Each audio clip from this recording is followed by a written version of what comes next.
목사님 나오셔서 말씀 선포해 주시겠습니다. 우리는 말씀의 흐름만 따라가면 되겠습니다. 하나님의 말씀이 정확하게 우리 삶을 인도하기 때문에 그렇습니다. 24 파수꾼으로를 부르셨는데 여러분이 일단 기도의 파수꾼의 축복을 누리시기를 바랍니다. 하나님의 나라가 어디 멀리 임할 게 아니고 나의 현장 속에 임해야 되겠습니다. 내가 있는 현장, 또 우리 렘넌트가 가는 학교 현장에 하나님의 나라가 임해서 우리 모두가 현장 선교사의 이러한 축복을 누리기를 원합니다. 오늘 수요예배는 복음의 가치와 그 능력인데 복음의 가치를 아는 것만큼 실제로 누리게 되어 있고 그 능력을 체험하게 되어질 겁니다. 복음의 능력과 가치를 아는 사람은 다르지요. 그렇지 않습니까? 성경에도 보니까 누가 돼지에게다가 진주를 주겠냐 말이에요. 안 주죠. 가치를 모르는데 정말로 이 가치를 제대로 아는 사람에게 이 소중한 것이 전달되었을 때 그게 가장 귀하게 쓰임받는 건 아니겠습니까? 유대인들의 상술 가운데 하나가 뭡니까? 쉽게 들고 다닐 수 있고 아주 가치 있는 거, 보석 같은 거 말이야, 진주 같은 거, 여기에다가 자기 모든 재산을 투자하고 그게 몇 배가 불어나도록 그래야 하잖아요. 또 성경에 보니까 옛날에 이스라엘 땅에는 워낙 전쟁이 많았잖아요. 주위에 있는 나라들이 다 강대국이니까 전쟁 나면 어떻게 해야 됩니까? 도망을 가야 되는데, 피난을 가야 되는데 너무 급하니까 자기 집에 있는 보석을 이 밭에다가 묻어놨는데 문제는 뭐냐? 살아서 돌아와야 되는데 살아서 돌아오지를 못한 거예요. 그럼 어떡합니까? 주인이 피난 갔다가 자기 밭에 지금 보석을 묻어놨는데 어마어마한 지금 중요한 걸 묻어놨는데 살아서 못 돌아와요. 아무도 모르잖아요.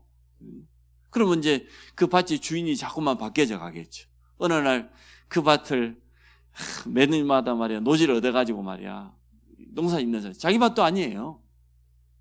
쟁기질을 하는데 뭐가 탁 걸린단 말이에요. 밭 한가운데서 파보니까 보석함이라 어마어마한 보물이 그 속에 들어있어. 아무도 몰라. 그날 그거 캐가지고 가면 누구 거 되죠? 주인 거 되는 거예요. 자기는 그 땅의 주인이 아니야. 그래 어떻게 합니까?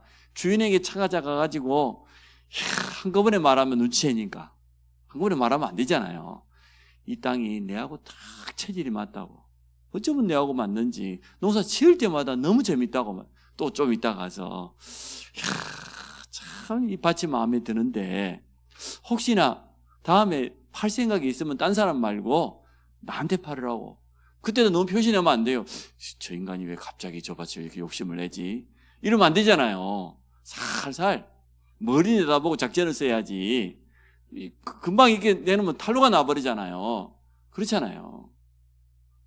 결정적인 시간이 왔을 때는 자기 있는 전 재산을 팔아가지고 몇 배를 주고라도 그 밭을 사야죠. 일단 자기 앞으로 등기가 되면 그 밭만 내 것이 아니고 그 밭에 있는 모든 게 다 내 것이 돼요. 그러나 소유가 이전이 내 것으로 되지 않으면 아무 소용이 없어요. 금덩이가 묻혀있고 아무리 금은 보석이 쌓여 있어도 내가 주인이 아니잖아요. 주인이 되어졌을 때 그때 이제 그 보석을 열어가지고 이제 떼부자가 되는 것 아니겠습니까? 가치를 알아야 돼요. 복음은 그런 것인데, 그래서 복음을 갖다 뭐라 하겠냐? 그리스도의 복음을 비밀이라고 그랬어요. 모든 사람이 다 알면 왜 비밀입니까? 우리나라 대통령이 누구 다 알아요. 그건 비밀 아니에요. 그렇잖아요. 공도의 터미널이 어디에 있다 다 알아요. 그건 비밀 아니에요.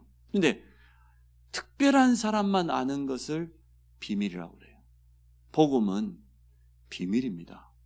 복음의 가치를 아는 사람만 알지 불신자들은 전혀 몰라요.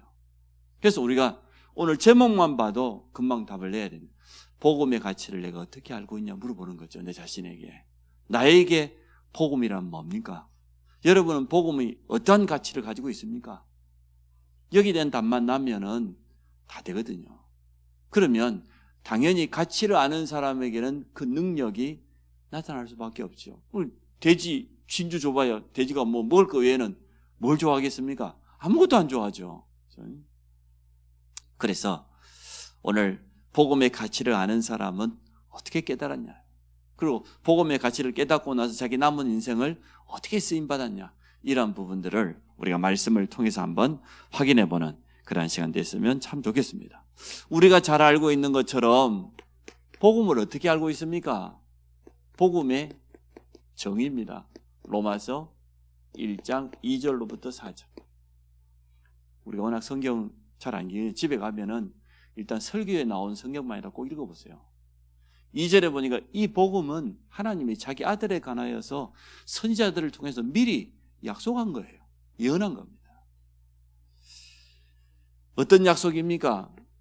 메시아에 대한 약속입니다. 메시아 그 말은 구원자인데 구원자에 대한 약속이고 예언입니다. 왜 그렇습니까? 이 땅 문제는 그때나 지금이나 똑같아요. 여전히 지금도 변함없이 이 땅의 모든 근본 문제는 다른 게 아닙니다. 불신앙으로 말미암아서 하나님 떠나버린 거예요. 죄로 말미암아 찾아오는 저주 재앙 가운데 있는 거예요. 사단에게 이용당하다가 마지막에는 지옥 갈 수밖에 없는 이 근본 문제, 이 세 가지는 창세기 3장에만 있는 게 아니고 지금도 여전히 그 속에 있어요. 여전히 하나님 부인하고 여전히 사단의 죄를 12가지 가운데 그대로 살아가고 있습니다. 문제, 갈등, 위기 그 배후에 가보면 여전히 사단이고 여전히 불신앙이고 그러거든요. 지금도 이렇게 역사합니다. 그러면 여기서 빠져나오는 해답도 사실은 간단하죠. 왜 메시아에 대한 약속을 주었습니까? 근본 문제 이 세 가지는 절대 우리 인간의 노력으로 어떠한 종교의 힘으로 우상의 도움으로 해결할 수 없는 영적 문제이기 때문에 이 문제를 해결하실 그리스도를 보내주겠다고 약속했는데 그 약속이 그대로 이루어진 겁니다. 그 구약성경에 보면 그리스도의 이 삼직분에 대해서 얼마나 정확하게 예언을 했습니까? 성경에 나온 순서로 말해보면 창세기 3장 15절 여자의 후손, 여자의 후손이 누구의 머리를 깨뜨린다고 그랬어요? 뱀의 후손의 머리를 상하게 할 것이다. 쉽게 말하면 사단의 모든 권세를 완전히 깨뜨리실 참 왕이 오실 것이다. 만왕의 왕이 오실 것이다. 이렇게 예언되었습니다. 물론 선지자 제사장 왕 전체에 대한 예언이지만 창세기 3장 15절을 자세히 보면 여자의 후손이 오면 뱀의 후손, 근본적으로 사단, 그 사단의 권세를 깨뜨릴 참된 왕이 올 것이다. 이사야 7장 14절에 보니까 히브리서가 먼저죠. 자, 출애굽기 3장 18절에 보니까 희생제사입니다. 왜 희생제사를 드려야 됩니까? 죄로 말미암아 찾아오는 저주 재앙은 다른 것으로는 절대로 해결할 수 없어요. 피의 배가 아니고는 저주는 이길 수 없는데 피의 배로 말미암아 모든 저주를 끝낼 참 제사장을 보내주겠다. 오실 때까지 피의 배를 드려라. 이게 성경이 말하고 있는 거죠. 절대로 우리는 하나님 만날 수 없는데 이사야 7장 14절에 처녀가 잉태하여 아들을 낳았는데 그 이름이 임마누엘이에요. 하나님과 함께하는 비밀은 오직 한 가지밖에 없어요. 그래서 참 선지자, 이 성경 구절 세 가지만 봐도 그리스도의 삼직이 그대로 나타나잖아요. 이 땅의 문제가 근본 문제예요. 지금도 마찬가지예요. 그래서 구약 성경을 하나하나 중요한 성구들을 우리가 확인해 보면 그 속에 얼마나 정확한 그리스도의 비밀이, 메시아에 대한 약속이 예언되었고 성취되었는지 모릅니다. 지금도 마찬가지입니다. 불신자는 이 세 가지 근본 문제에서 못 빠져나와서 고통당하고 있고, 성도가 어려움 당하는 뭡니까? 분명히 구원받았는데도 여전히 사단의 12가지 그 전략에 영향받고 있어요. 이스라엘 백성이 출애굽했습니다. 출애굽했는데 왜 광야에 40년 머물러야 되죠? 아니 일주일이면 걸어갈 수 있는 그 길을 왜 40년 동안 광야를 헤매야 됩니까? 구원받았는데 그 구원의 은혜와 가치를 모르면 그렇게 된다는 거예요. 지금도 성도들이 그렇게 살아가고 있다 그 말이에요. 틀림없이 구원받았는데, 그런데 여전히 주인은 내야. 가장 중요한 때는 내 마음대로 해야 돼. 내 마음대로 안 되면 못 살아. 감정인 상에서도 못 살아. 그게 출애굽기가 말해주는 거잖아요. 그래서 출애굽이 문제가 아니고 출흑암을 해야 된다. 출해방을 해야 된다. 사단의 손에서 완전히 빠져나오는 12가지 전략에 빠져 출해방을 해야지 출애굽만 하면 안 돼요. 몸은 분명히 출애굽했는데 그 영적인 상태는, 그 삶의 상태는 여전히 애굽 그대로예요. 맞잖아요. 얼마나 맞는 말 합니까? 애굽으로 돌아가자. 우리가 사막에서 굶어 죽겠다. 애굽에 있으면 노예라서 그렇지 고기가 막 옆에서 국물이라도 얻어먹었지 않냐? 부추도 먹고 싶고 고기도 먹고 싶고 우리 거기서 먹었던 건 너무너무 생각나는데 돌아가자. 맞는 말이에요, 안 맞는 말이에요? 맞는 말이에요. 우리가 이래가지고 지금 사막도 못 지나가는데 가나안 들어갈 수 있겠냐? 못 간다. 너무 맞는 말이에요.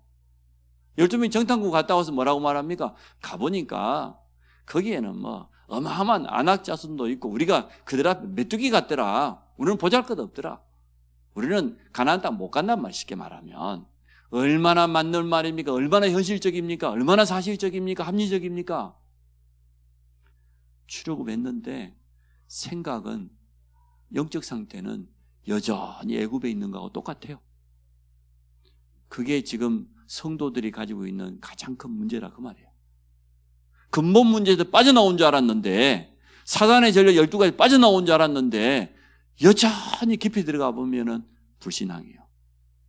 여전히. 그래서 우리는 복음의 가치라고 말했잖아요. 구원의 그 은혜가 너무 큰데 그것을 잘 모르고 살아가는 거예요. 이것을 성경은 출애굽기를 통해서 우리에게 자꾸만 이야기해 줍니다. 왜 40년 동안이나 헤매야 되냐? 왜 새로 태어난 후대들이 아니면 안 되냐? 틀린 그 각인과 뿌리 체질을 하나도 안 버렸다는 거예요. 그거 그대로 가지고 남은 인생 살아간다는 거예요. 이 땅 떠나면 천국은 가지만 이 땅에서는 천국 백성으로 누려야 될 그 신분과 권세, 그 배경을 잘 못 누린다. 우리는 여기서 빠져나오기를 원합니다. 이거 바꿔야 돼요. 구원과 그 가치를 복음과 그 가치를 알아야 되는데 모르고 있다는 겁니다. 하나님은 이 약속을 그대로 성취시켰습니다. 1.1획도 변함없이 완벽하게 성취시켰습니다. 그게 뭡니까? 참 하나님이 사람의 몸을 입고 오셨다. 성육신. 요한복음 1장 14절. 육신을 입었다고 하면 사람의 몸을 입었다 그 말인데 왜 성육신이냐? 죄를 알지도 못해요. 성경에 뭐니까? 예수 그리스도는 죄와 상관없을 정도가 아니고 죄를 알지도 못한 분이요. 우리 인간은 죄덩어리인데 우리는 여전히 원죄 아래에 있는데 태어나자마자 오늘 태어난 갓난아이 죄인입니다. 원죄 아래에 있습니다. 지옥 권세 아래에 있습니다. 사단에게 장악되어 있습니다. 불신자들 이제 태어난 애가 뭔 죄가 있냐? 그건 진짜 성경을 모르는 이야기. 불교신자들은 전생이 어떻다니? 아니요. 그런데 예수 그리스도는 죄와 전혀 상관없다니까요. 그래서 이 단어를 붙인 거예요. 성.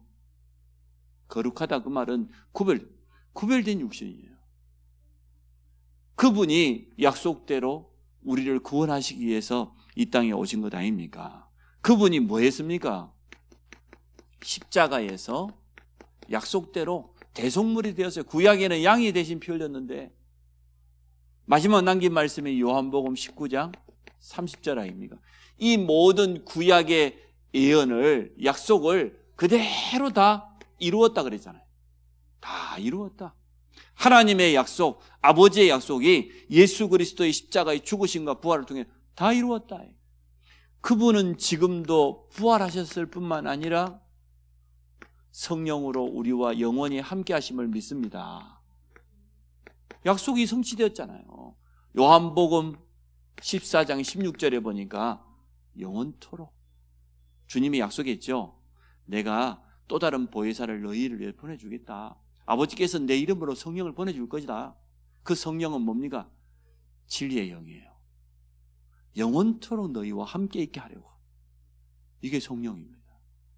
그러면 복음 여러분 이해됐잖아요.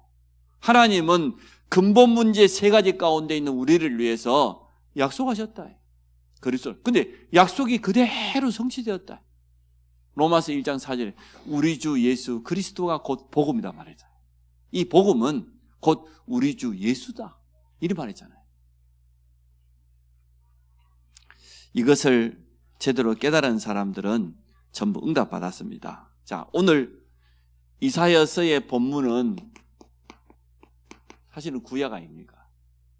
오늘 이사야 선지자가 이사야서 전체를 보면은 예언을 너무 잘했죠? 이거 보세요. 임마누엘. 그 가운데서 오늘 본문만 가지고 말씀을 한번 확인해 보도록 하겠습니다. 예수 그리스도는 다른 게 아니고 희생 제사의 주인공으로 오실 것이다. 그게 오늘 4절입니다. 그는 실로 우리의 질고를 지고 우리의 슬픔을 당하였거늘 우리는 생각하기를 그는 징벌을 받아서 하나님께 맞으며 고난을 당한다 하노라. 잘못 알고 있는 거죠. 왜 희생제물이 필요하고 희생제사가 필요합니까? 하나님 이렇게 말씀하셨어요. 창세기 2장 17절에 선악을 알게 하는 나무, 선악과를 에덴 동산에 만들어 놓고 선악과 먹으면 정령 죽으리라. 반드시 죽음이에요. 근데 창세기 3장에 선악과를 먹었단 말이에요. 그러면 정령 죽어야 되는 건 아닙니까? 우리가 죽을 수 없으니까 구약에는 양이 소가 염소가 대신 죽은 것이고 우리를 대신에 그리스도께 죽으셨는데 정령 죽어야 돼요. 양이. 다른 방법이 없어요. 하나님은 공의의 하나님이에요. 공의의 하나님이 무슨 말이냐? 하나님이 자신이 하신 말씀, 약속도 지키신다고 말해요. 정령 죽어야 돼요. 다른 방법으로 안 돼요. 그러면서 하나님은 또 사랑의 하나님이에요. 공의의 하나님이라 자기 자신이 한 말씀도 지켜야 되는데 또 한편으로는 하나님 우리를 사랑하셔요. 우리를 구원하시기를 원해요. 이 두 가지를 만족시키는 방법이 뭐냐 말이에요. 그게 바로 그리스도의 십자가밖에 없습니다. 아니 그래서 4절에 말했잖아요. 아니 우리의 질고를 짊어지게 될 그분이 희생당하는데 우리는 생각하기를 그는 징벌을 받아 하나님께 맞으며 고난을 당한다고 착각합니다. 그리스도는 죄를 알지도 못하는데 하나님의 공의 앞에 자기 몸을 내놓은 겁니다. 다른 방법이 없으니까. 성경은 참 재미나게 설명했어요. 레위기서 17장 11절에 보니까 육체의 생명은 어디에 있냐? 피해가 생명이 있어요. 그럼 피를 흘린다고 말은 생명을 드린다 그 말이죠. 또 히브리서 9장 22절은 피 흘림이 없이는 절대로 죄 용서가 없다. 피를 흘려야만 죄 용서돼. 이 세 가지를 생각해 보세요. 성경 구절. 정령 죽는다고 했어요. 그래 창세기 3장 사건 일어나 버렸어. 선악과를 먹었어. 정령 죽어야 돼. 그러면 육체의 생은 피 흘리고 죽어야 돼. 그냥 죽으면 안 돼요. 목매달하고 뭐 달아놓으면 안 돼요. 피 흘리고 죽어야 돼. 육체의 생명이 피에 있기 때문에 피를 쏟아야 돼. 그래서 피 흘리지 않고는 절대 죄 용서 받을 수 없어요. 그래서 그 많은 제사 가운데 구약에 보니까 희생제사, 피예배 이야기가 나온 겁니다. 우리 주님이 다른 방법이 아닌 십자가에서 마지막 피 한 방울까지 다 흘리셨어요. 다른 방법이 없기 때문에 이게 하나님의 공의와 하나님의 사랑을 완성시키는 방법이에요. 한마디로 말하면 십자가 희생입니다. 이걸 말하는 거예요, 성경은.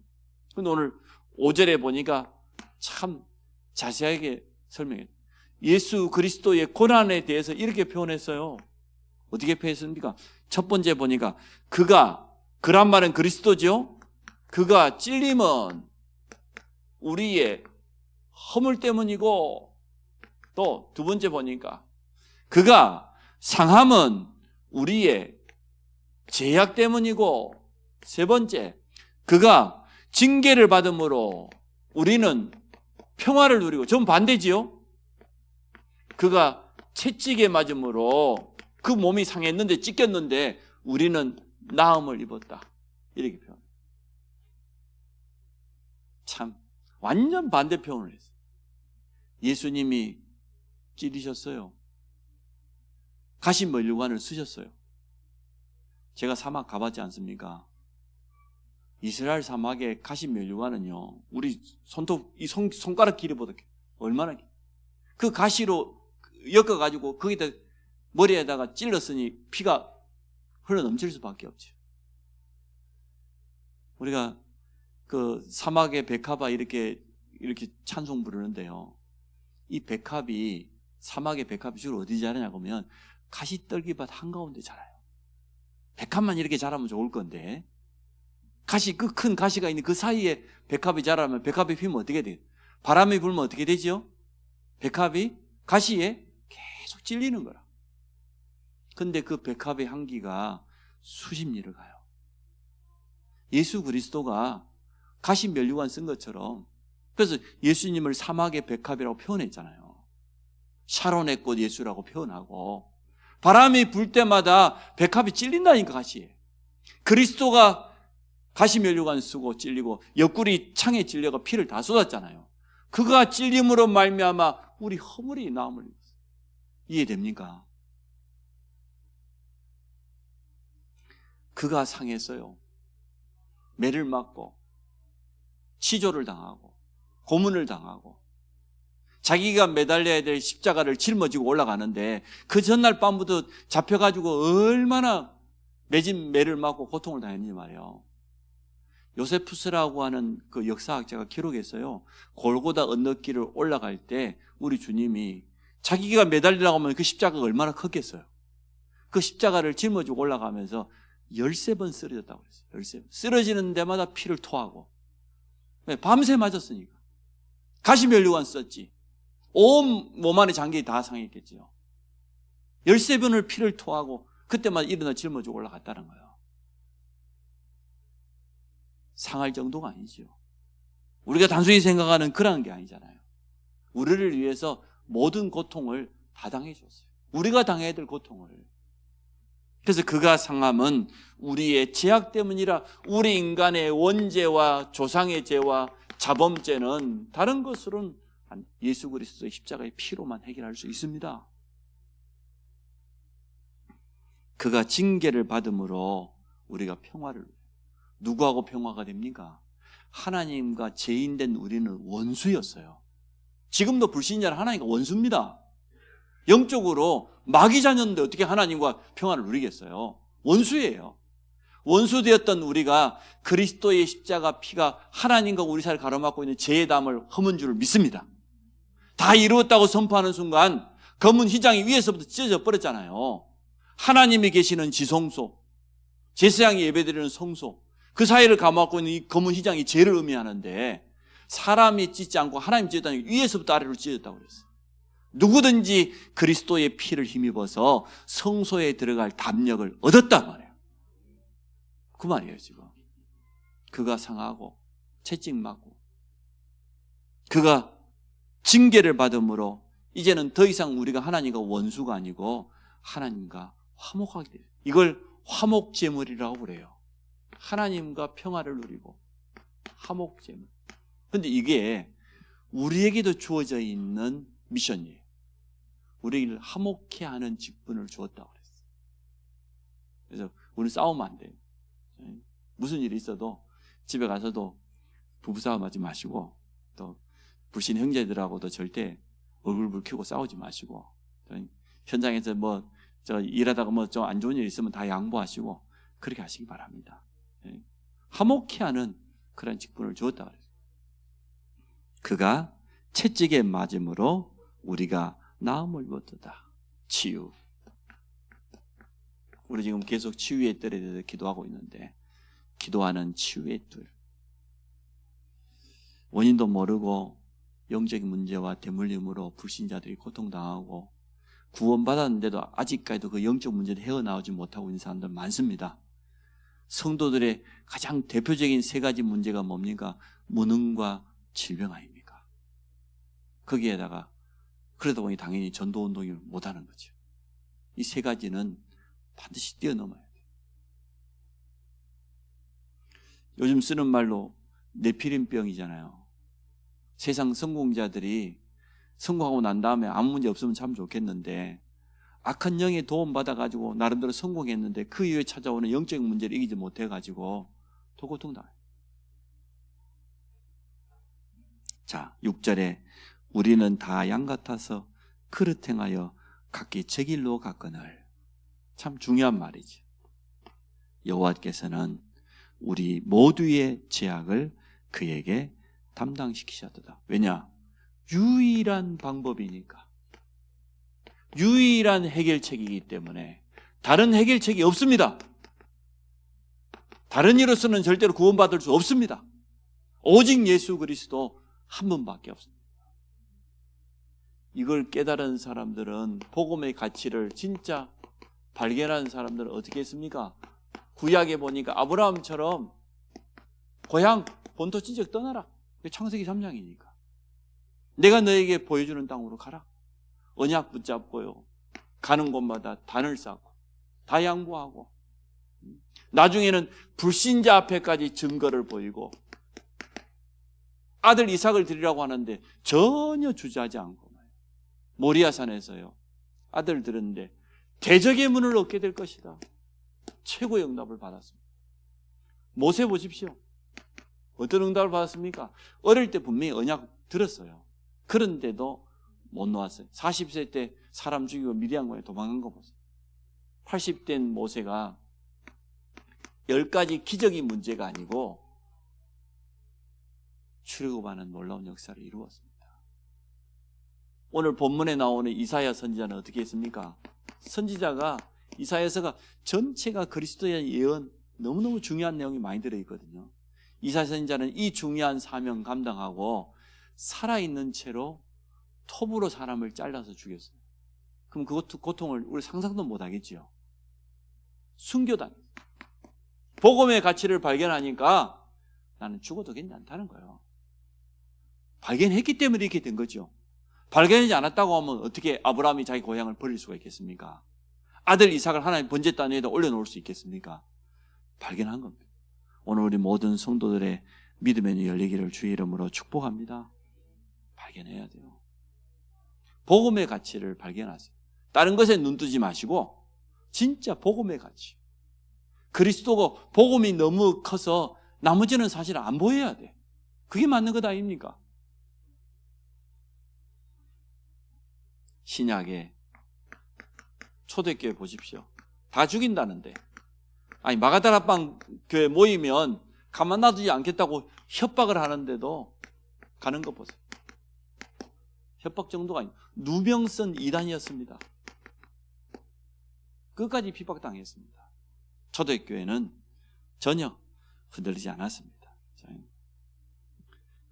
바울과 그 팀들 보세요. 바울 팀들. 바울 빌립보서 1장 20절에 뭐라고 합니까? 살든지 죽든지 내 몸에서 그리스도가 존귀되기를 원한다. 혹시나 내가 죽어서라도 이 복음이 증거된다고 하면 나는 죽는 것도 유익하겠다. 복음을 위해서라면 내 죽음도 유익하겠다. 이렇게 표현했어요. 이게 복음의 가치를 발견한 사람의 말이지 그걸 발견하지 못한 사람이 어떻게 이런 말 할 수 있겠습니까? 우리는 조금만 손해가 나도 못 견디는데 나는 복음 때문이라고 하면 그리스도를 전파할 수 있다고 하면 나는 감옥 가는 거는 아무 문제 안 되고 죽는 것도 유익하겠다. 결국은 로마에서 순교당했지 않습니까? 복음의 가치를 발견했기 때문에.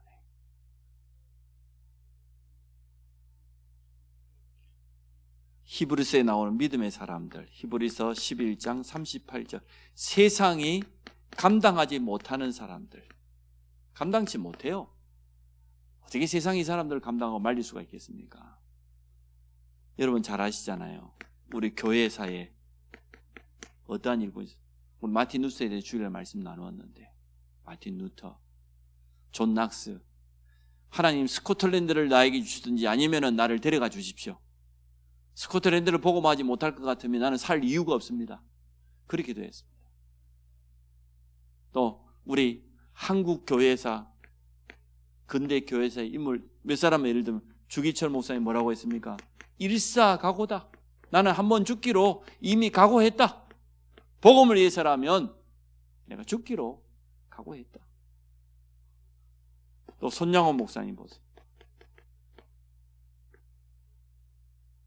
안희숙 여사 같은 경우 죽으면 죽으리다. 그런 글도 책도 남기잖아요. 한국 교회가 근대 현대에서 전 세계에서 가장 축복받는 교회가 되어졌는데 이분들 때문에 뭐 우리 민족성이 좋아서 그러냐? 아니요. 우리는 이웃이 논만 사도 배가 아픈 그런 민족인데 사촌이 잘 되면 그날 밤 잠이 안 오는 사람들인데 복을 받을 만한 성품이 절대 아니에요. 한국 사람은. 안 그래요? 그런데도 불구하고 복음이 좋다고 말이에요. 전 세계에서 교회 짓겠다고 집 팔고 땅 파는 사람 한국 사람밖에 없답니다. 그래서 저 사람들 막 엄청 잘 되는 것 같아도 그렇지를 못해요. 근데 그 기독교 문화가 오래된 뿌리 내린 나라들은 달라요. 자기 인생 마지막 결산할 때는 자식들에게 유산 주지 않습니다. 교회에 내놓습니다. 그게 이제 오랜 기독교 전통으로 된 나라들의 특징이에요. 미리 자녀들에게는 조금씩 줘버리고 얼른 정리해버리고 남은 거 전부 선교를 위해서, 교회를 위해서 그렇게 써요. 그래서 오늘 우리 모든 성도들이 이게 이제 복음의 능력이잖아요. 응? 그가 찔림, 그가 상함은, 그가 채찍맞고 말이요 징계를 받았는데 우리는 이러한 축복을 받아요. 지금도 마찬가지입니다. 우리가 복음 때문에 마음이 좀 상할 일이 있습니까? 복음 때문에 핍박 좀 받을 일이 있습니까? 감사하시기 바랍니다. 그게 복음의 능력이다. 복음의 능력을 정말로 그 가치를 아는 사람들은 이렇게 고백했어요. 이게 그냥 어느 날 갑자기 있다가 한 고백이 아니잖아요. 바울처럼 가는 곳마다 구부러섬에가 총독을 살리고 박수무당을 치유하고 말이야 귀신들의 여종을 치유하고 이 놀라운 복음의 능력을 체험하고 난 다음에 고백한 것이지. 예수 믿고 구원받고 너무 좋다. 그래서 고백한 건 아니지 않습니까? 우리는 너무나 쉽게 고백합니다. 제가 다락방 만나고 초청한 게 너무너무 이해가 안 됐어요. 자기 인생을 다 드린데 다 드리기는 하나도 안 드리면서 세계복음화에 의해서 올인하겠다는 친구 중에 남아있는 사람 단 한 명도 없어요. 우리처럼 조용하게 속으로 세계복음화에 내가 쓰임받아 이런 사람만 남아있지. 내 인생이 답났다고 이제 뭐 결론 다 났다고 오직 이 복음을 위해서 내 인생을 드리겠다고 한 달도 안 드려요. 그렇게 고백한 사람은 다 떠났어요. 근데 아무 말 없이 속으로 참 복음이 너무 좋다. 내가 이 복음을 깨달은 것이 참 진짜 기적 같은 일이다. 얼마나 감사한지. 그런 사람들은 조용하게 지금까지 흔들림 없이 왔는데 설치는 사람 단 한 명도 남아있잖아요. 제가 확인을 했으니까 30몇 년 동안. 여러분 복음의 그 가치를 여러분이 누리시고 후대에게 전달하기를 축복합니다. 꼭 자녀들에게 특별하게 언약 전달하지 않아도 돼요. 복음이 너무 좋고 하나님 앞에서 늘 기도하고 기회만 있으면 어떻게 하면 복음 전할까? 그렇게 사시면 돼요. 그러면 자녀들이 복 배웁니다. 그리고 그 복음의 능력은 분명히 나타납니다. 시간표 지나면. 나는 이번에 우리 박진혜 장로님 사이되는 김건희 형제하고 그 딸 김진아 자매 때문에 충격 많이 받았어요. 결정적인 순간에 보니까 우리 박진아 자매가 김건희 형제가 자기 가족들에게 복음 전하려고 말이야. 너 보면서 가만히 있어도 우리 권사님이 다 양육했다네. 사이도 참 사역자예요, 사역자. 응? 그래서 여러분 진짜 복음의 가치를 누리시고 그 능력을 체험하시기 바랍니다. 사실은 구약 이사야 53장은 여러 가지 어려움 당한 성도들이 늘 묵상하는 내용이에요. 그가 우리를 위해서 상했어, 찔렸어, 생명을 다 내어놨어. 근데 뭐가 문제입니까? 그렇지 않습니까? 하나님, 우리 모든 성도들이 복음의 가치를 바로 깨닫게 하시고 그 복음의 능력을 체험하여 가는 곳마다 흑암을 무너뜨리며 사단의 전략 12가지를 꺾으며 건져내는 이러한 축복 누리도록 은혜를 주옵소서. 우리 후대들 앞에까지 증인으로 서도록 축복하여 주옵소서. 예수 그리스도 이름으로 기도합니다.